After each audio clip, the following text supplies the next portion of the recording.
with the family. What's wrong? Yes, ang tanong palagi, malapit na ba? Magunaw ang mundo? End time na ba? Ito, may kasamang takot na ito eh. Fear. It could happen anytime.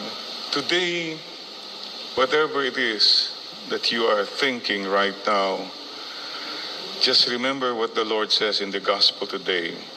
That day, no one knows, neither the angels in heaven nor the Son, but only the Father. And that is enough. So let us not live the rest of our lives in fear.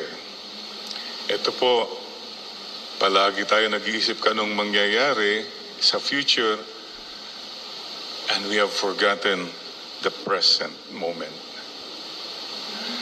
Be assured of what the Lord says.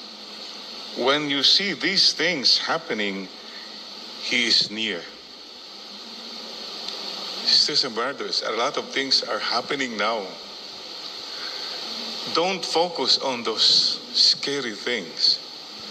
Focus on what the Lord says. He is near.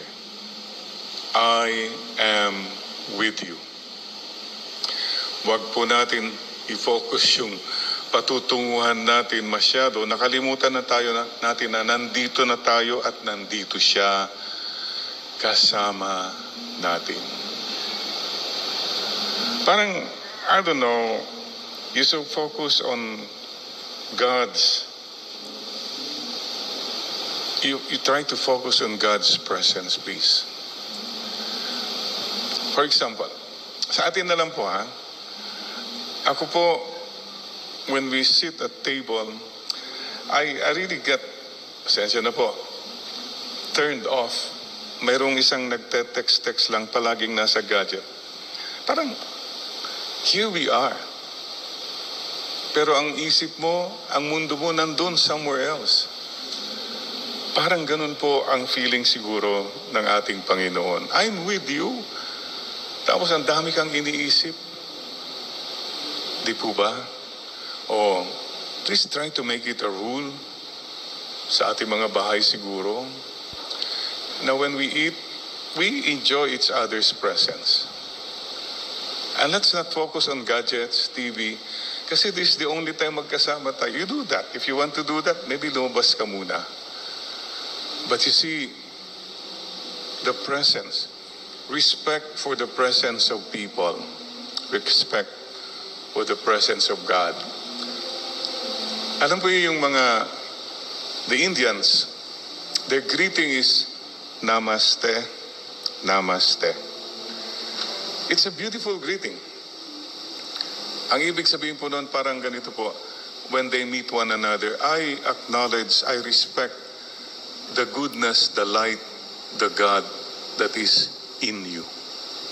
Parang I acknowledge it, na nandyan sa iyo ang ilaw, nandyan sa iyo ang kabutihan, nandyan ang Diyos sa iyo.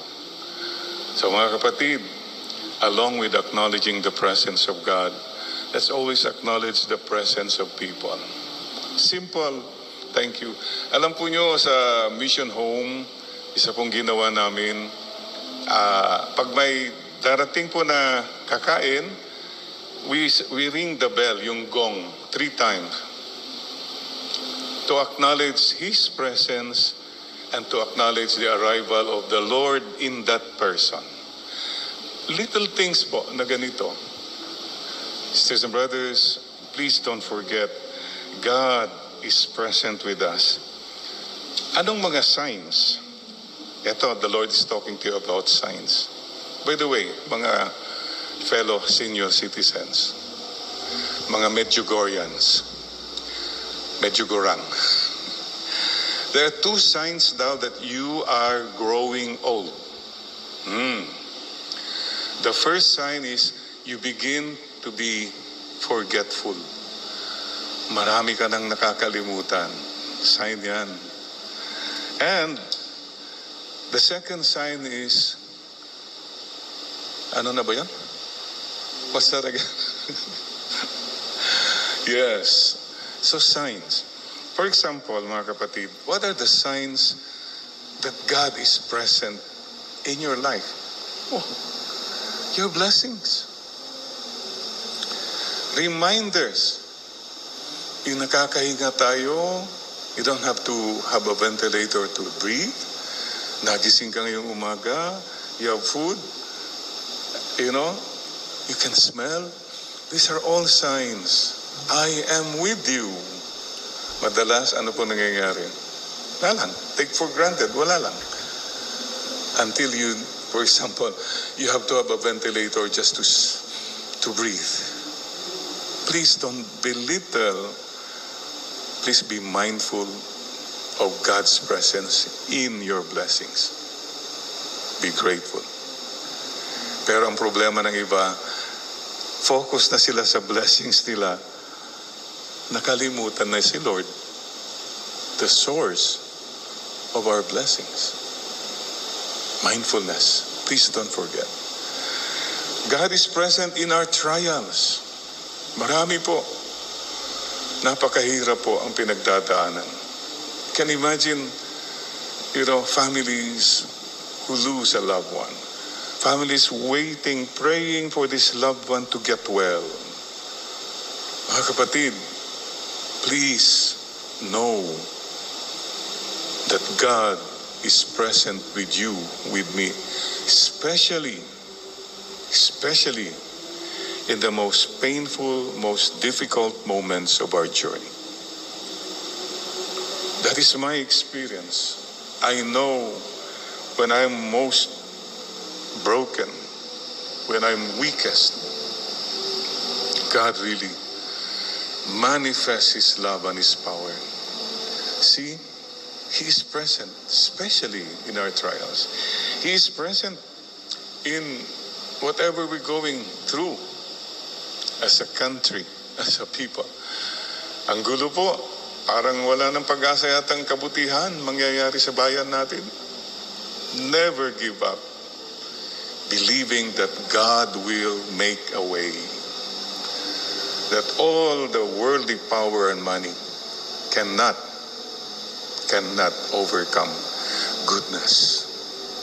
Goodness and triumph will triumph in the end. Believe and keep on believing that. I am always, meron pa akong, remember Nightbird, that singer who got the golden buzzer sa America's Got Talent.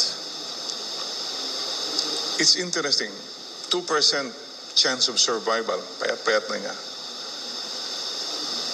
But he said 2% is 2%. Ang ganda pong sinabi niya, you don't have to wait for life not to be difficult anymore until you decide to be happy.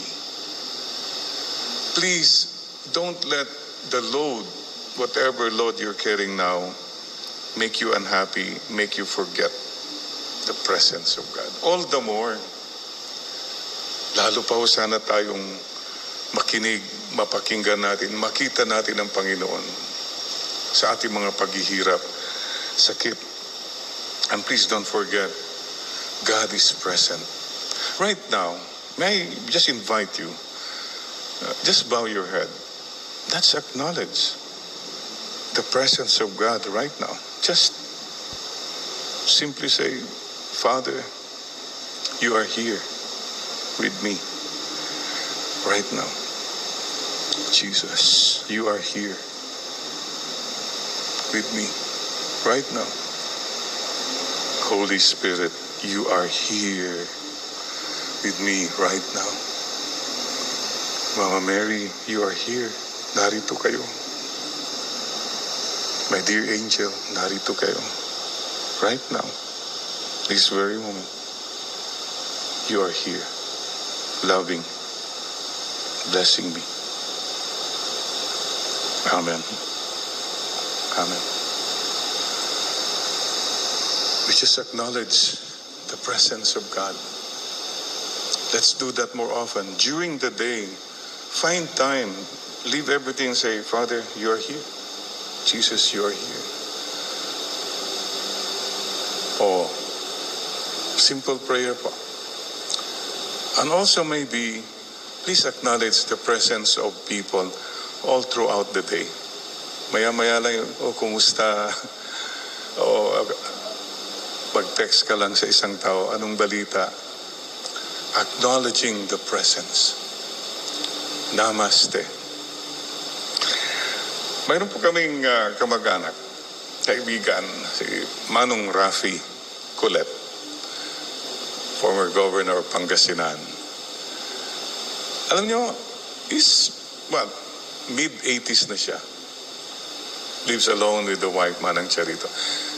Interesting po, ang ginagawa po niya everyday, titignan niya yung kanyang cellphone.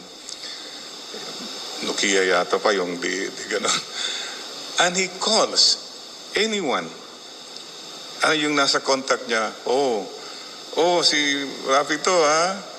Baka tumatanda na tayo, baka makalimutan ko na hindi pa kita natatawagan, tinatawagan kita ngayon, kumusta ka?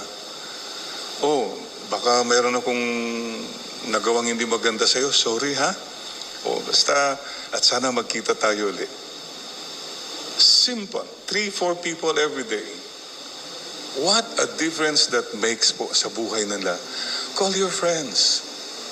Don't stay away from them. Maybe you don't need it, but maybe they need it. So reach out. Little things like that po. Presence.